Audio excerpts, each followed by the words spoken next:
കേരള നവോത്ഥാന ചരിത്രത്തിലെ മഹത്തായ സംഘർഷം ആയിരുന്നു 1931 മുതൽ 32 വരെ നടന്ന ഗുരുവായൂർ സത്യാഗ്രഹം.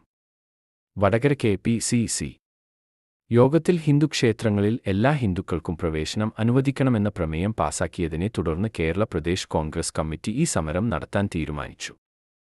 കെ. കേളപ്പൻ, പി. കൃഷ്ണപിള്ള, എ.കെ.ജി. മന്നത്ത് പത്മനാഭൻ, സുബ്രഹ്മണ്യൻ തിരുമുമ്പ് തുടങ്ങിയവർ നേതൃത്വം വഹിച്ചു. ആദ്യം സമരസമിതി ക്ഷേത്രഭരണാധികാരിയായ സാമൂതിരിയോട് ഹിന്ദുക്കളെ ജാതിഭേദമില്ലാതെ പ്രവേശിപ്പിക്കാൻ ആവശ്യപ്പെട്ടെങ്കിലും അദ്ദേഹം അതിനെ നിരസിച്ചു. ഇതോടെ 1931 നവംബർ 1 ഗുരുവായൂർ ക്ഷേത്രത്തിന്റെ പ്രവേശന കവാടത്തിനു മുന്നിൽ സത്യാഗ്രഹം ആരംഭിച്ചു.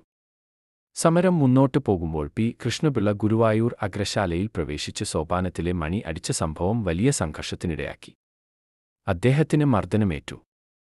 പിന്നീട് എ.കെ. ഗോപാലൻ അടക്കം നിരവധി സമരകാരികൾക്കും മർദ്ദനമേറ്റു. ഭയപ്പെട്ട് ക്ഷേത്ര ഭരണകൂടം ക്ഷേത്രം അനിശ്ചിതകാലത്തേക്ക് അടച്ചിടാൻ തീരുമാനിച്ചു. ജനുവരി 28 ക്ഷേത്രം വീണ്ടും തുറന്നതോടെ സമരം ശക്തമായി പുനരാരംഭിച്ചു. കെ. കേളപ്പൻ ക്ഷേത്രം എല്ലാവർക്കുമായി തുറക്കും വരെ നിരാഹാരമിരിക്കുമെന്ന് പ്രഖ്യാപിച്ചു. ഇതോടെ സമരം ദേശീയ ശ്രദ്ധ നേടി. കേരളത്തിന്റെ പല ഭാഗങ്ങളിൽ നിന്നു ക്ഷേത്ര പ്രവേശനാവകാശത്തിനായുള്ള സഹായ സമരങ്ങൾ ആരംഭിച്ചു.